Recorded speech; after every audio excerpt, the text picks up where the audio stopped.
안녕하십니까. 이어서 경남 뉴스입니다. 올해도 경남 지역 경제 어려울 것이라는 전망이 많습니다. 중소기업 경영인들이 체감하는 정도는 더할 텐데요. 일자리 구하기도 더 어려워질 것으로 보입니다. 손원혁 기자입니다. 공작기계 부품을 만드는 중소기업, 기술 경쟁력을 갖췄다고 평가받지만 현재 가동률은 절반 정도입니다. 작년 상반기까지만 해도 전체 가동률 한 70% 정도 유지를 했는데 지금 현재 1월 가동률이 50% 이하로 지금 현재 떨어진 상태입니다. 철강자재를 유통하는 이 중소기업도 마찬가지입니다. 2년 전 6만 톤을 소화했는데 지난해에는 4만 8천 톤으로 20% 줄었고 그만큼 매출도 감소했습니다. 인력 채용 계획 이런 건 좀 혹시 좀 어떻게 가지고? 그거는 뭐 생각을 못 하지요. 예. 모두 어느 업체라도 안 줄이면 다행이죠. 창원 상공회의소가 123개 제조업체를 대상으로 조사했더니 84.5%가 당분간 어려운 경영 환경이 지속될 것으로 전망했습니다. 또 고용 계획이 있는 업체는 21.1%로 10곳 가운데 8곳이 고용 계획이 없다고 답했습니다. 새로운 채용 계획이 없거나 아직도 계획을 세우지 않았다는 것은 그만큼 기업인들이 경기 전망을 불확실하게 보고 있다는 뜻입니다. 국내 소비시장 둔화를 가장 큰 변수이자 어려움으로 보고 있습니다. 올해뿐만 아닐 것 같다. 내년도 걱정이 되는 부분들이 사실은 지금 현재 그 산업 경기를 반영하고 있지 않나. 지난해보다 나빠진 상황 탓에 경남의 경제 회복에는 먹구름이 드리워져 있습니다. KBS 뉴스 손원혁입니다.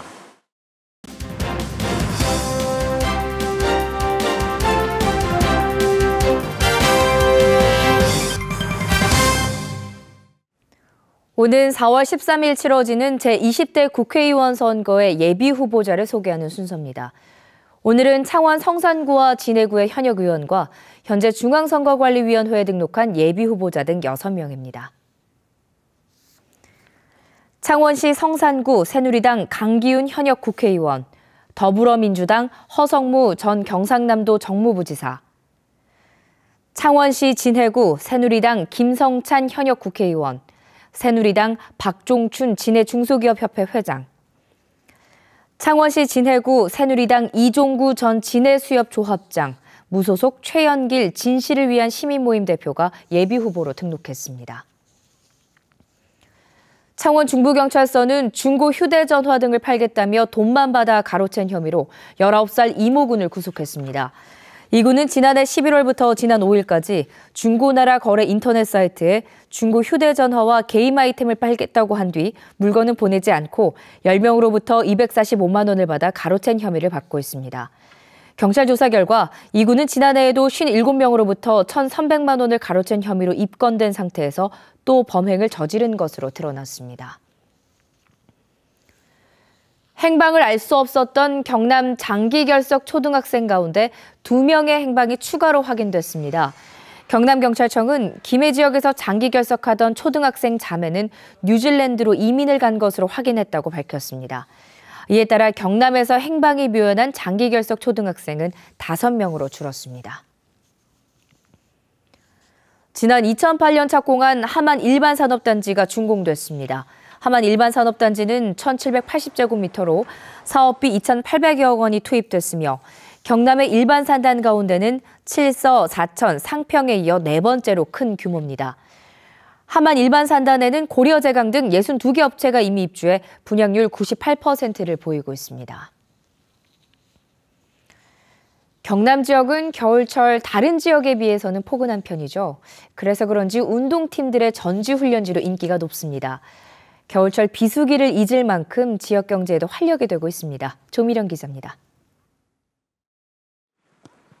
쌀쌀한 날씨 속 선수들이 기초 체력 훈련에 구슬땀을 흘립니다. 서울 지역 고교 축구 클럽으로 2년째 전지 훈련지로 통영을 찾았습니다.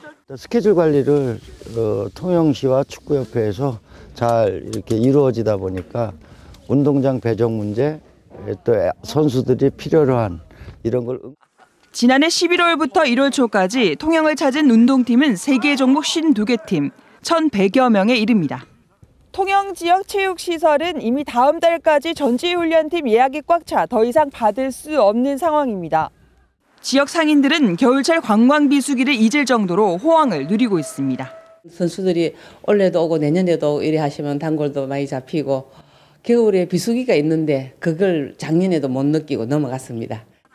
통영시는 전지훈련으로 인한 지역 경제 매출이 2014년 50억 원에서 올해 60억 원으로 늘어날 것으로 예상하고 있습니다. 남해안 청정바다에서 나는 아주 싱싱한 수산물, 또 우리 음악당을 비롯한 여러 가지 그 관광시설 이런 것도 여가를 즐기는데 큰 몫을 하지 않나. 올겨울 경남을 찾은 전지훈련팀은 640개 팀에 15,000여 명. 경남발전연구원 조사에서 한 사람이 하루 7만 4천 원을 사용하면 열흘 기준 110억 원의 지역경제 파급 효과를 거두는 것으로 나타났습니다. 겨울철 따뜻한 날씨와 자치단체의 적극적인 마케팅으로 전지훈련팀 유치가 지역경제의 활력이 되고 있습니다. KBS 뉴스 조미령입니다. 약초 관련 산업을 집중적으로 육성하고 있는 산청군이 약초 판매장을 새로 지었는데요. 텅 빈 채로 방치돼 있어서 예산 낭비 지적이 일고 있습니다. 송금한 기자입니다. 지역 약초와 특산물 등을 판매하기 위해 지어진 건물입니다. 산청군이 3억여 원을 들여 지난해 11월에 준공했지만 아직 텅 비어 있습니다. 낙찰이 안 되면서 현재 4번째 공고를 내고 입찰을 진행하고 있습니다. 하지만 옆 상인들은 시장도 한산해 수익성이 낮을 것이라고 설명합니다. 집중 문제는 한참 되지.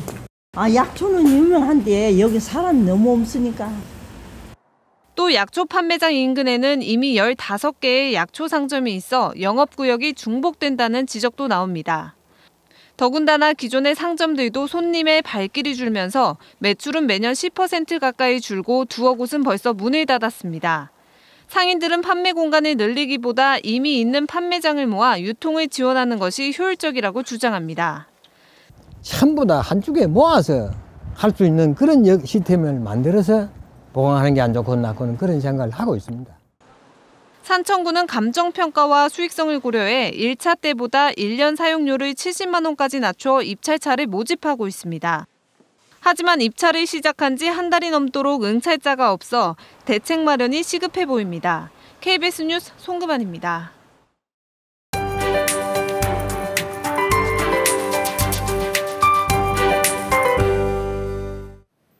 대안절기인 오늘도 강추위를 피해가지는 못하겠습니다. 현재 기온 살펴보면 영하 6도 선까지 내려가 출근길 발걸음을 더욱 재촉하게 되는데요. 대신 낮 기온은 조금 오름세를 보이겠습니다. 3도 안팎으로 어제보다는 활동하기 한결 무난해지겠습니다. 다음 주 초반까지 매서운 추위가 이어지겠습니다. 특히 일요일에는 창원의 아침 기온 영하 8도까지 내려가 추위가 절정을 보이겠습니다. 오늘은 중국 북동지방에 위치한 고기압의 가장자리에 들겠습니다. 구름량은 오후로 갈수록 점차 줄어들겠고 바람도 어제보다는 한결 누그러지겠습니다. 단 대기가 무척 건조합니다. 창원과 김해, 양산에는 건조주의보가 내려졌고 불씨 관리에도 신경 쓰셔야겠습니다.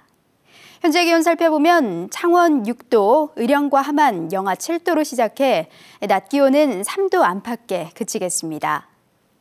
서부 지역도 내륙을 중심으로 영하 5도 선까지 떨어진 모습이고요. 낮 기온은 예년 이맘때보다 4, 5도가량 내려가겠습니다. 해상에는 사흘째 풍랑특보가 내려졌습니다. 물결은 최고 4m까지 매우 높게 일겠고 내일 낮부터 점차 낮아지겠습니다. 기상정보였습니다. 창원과 진주, 거제 등 경남 7개 시군에서만 시행되던 미세먼지 경보제가 전 시군으로 확대됩니다.